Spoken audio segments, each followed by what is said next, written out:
Chapitre 18, Laser et mécanique quantique. Premièrement, le laser et petit 1, émission et absorption quantique. Donc voici un diagramme qui va nous donner le niveau d'énergie d'un atome.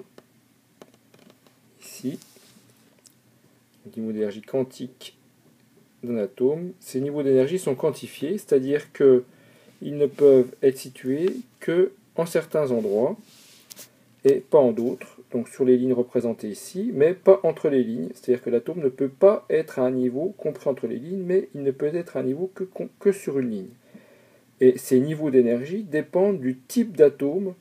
Donc par exemple, l'hydrogène n'aura pas les mêmes niveaux d'énergie que l'hélium, ou que le carbone, ou que le néon, etc. Ou que, on va dire par exemple, le mercure, que l'on trouve par exemple dans les lampes au néon, entre guillemets. Donc ces niveaux d'énergie, donc lorsqu'un atome passe d'un niveau d'énergie E1 à un niveau d'énergie E2, donc il faut lui apporter de l'énergie. Cette énergie va être apportée soit par une décharge électrique, soit par de la lumière, soit par autre chose. Et lorsqu'il est à un niveau d'énergie E2, il va pouvoir libérer son énergie en émettant de la lumière, c'est-à-dire un photon.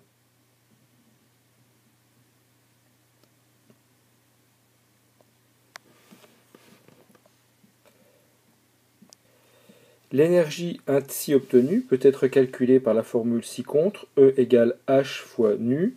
E est l'énergie en joules, H est la constante de Planck.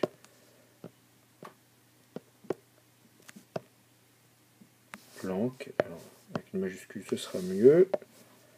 Planck. Elle est égale à 6,63 fois 10 puissance moins 34, et donc ce sont des joules, fois des secondes, puisqu'on multiplie H par nu, qui est la fréquence du photon en Hertz. On peut écrire cette formule différemment, car la fréquence, c'est aussi la vitesse de la lumière sur la longueur d'onde. Donc on a aussi E est égal à H fois C sur lambda. E donc, est toujours en joules. H est toujours la constante de Planck avec la même unité et la même valeur en joules secondes. C, c'est la vitesse de la lumière dans le vide en mètres secondes moins 1, donc 3,0 fois 10 puissance 8. Et lambda, c'est la longueur d'onde du photon en mètres. Prenons un exemple, l'exemple du laser hélium-néon. Donc le laser hélium-néon émet un photon de longueur d'onde lambda égale 632 nanomètres. Quelle est l'énergie qui va être produite par ce photon? Alors, il suffit de remplacer dans la formule Hc sur lambda.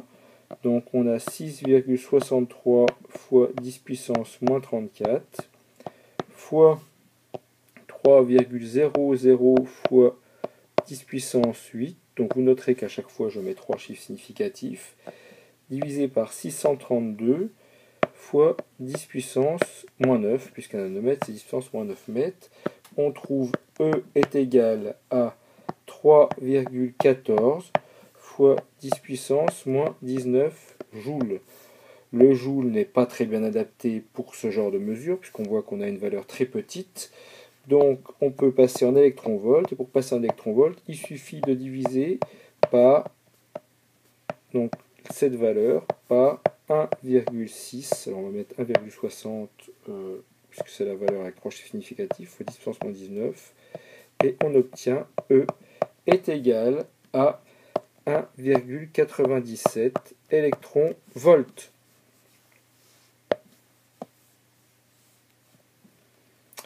Donc ce 1,97 électronvolts correspond à 632 nanomètres, qui est la longueur d'onde d'une couleur rouge. Réciproquement, Si on a par exemple une énergie E d'un photon qui est émis à 10,0 électronvolts, quelle va être sa longueur d'onde? Alors on a lambda qui va être égal à hc sur E, mais E doit être bien sûr en joules, donc il faut multiplier le 10,0 par 1,60 fois 10 moins 19. Donc on obtient ainsi 16,0 fois 10 puissance moins 19 joules. On remplace, donc on obtient lambda égale 6,63 fois 10 puissance moins 34 fois 3,00 fois 10 puissance 8 divisé par 16,0 fois 10 puissance moins 19 et on obtient lambda est égal à 1,24 fois 10 puissance moins 7 mètres, ce qui nous donne lambda égale 124 nanomètres, ce qui correspond à des ultraviolets. Deuxième partie, les différents domaines spectraux. Sur ce graphique, nous allons placer donc un axe qui correspond à lambda en mètres, donc l'ordre de grandeur de lambda en mètres, et un axe en dessous. Donc lorsque lambda augmente, l'énergie diminue, donc on va le graduer dans l'autre sens, d'énergie en électronvolts, et on va mettre de la même façon les ordres de grandeur. Autour de à peu près 10 puissance moins 7 mètres, nous avons la lumière visible. Donc ici, c'est le visible. Ce qui correspond, on l'a vu, à une énergie d'environ 1 électronvolt. Il faut noter que cette énergie peut casser une liaison chimique, 1 électronvolt, ou tout du moins la modifier. C'est ce qui se passe par exemple dans la rétine, puisque nos capteurs cônes et bâtonnets donc, vont réagir avec la lumière des photons lumineux, et donc vont changer donc vont se transformer, et donc c'est ce qui va nous permettre de voir les images correspondant au spectre visible. Jusqu'à 10 puissance moins 8 mètres, nous avons les ultraviolets UV, donc ce qui correspond à une énergie de 100 électronvolts. Ensuite, alors c'est pas du tout à l'échelle, 10 puissance moins 11, les rayons X, donc 10 puissance 5 électronvolts, et au-dessus les rayons gamma. Donc on constate que plus on a de l'énergie, plus on peut par exemple casser de liaisons chimiques.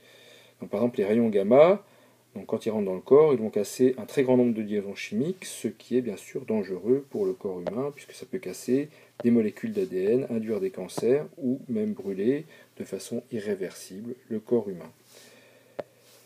De l'autre côté, nous avons les infrarouges, donc jusqu'à 10 puissance moins 3 mètres, ce qui correspond à peu près à 10 puissance moins 3 électronvolts. Les micro-ondes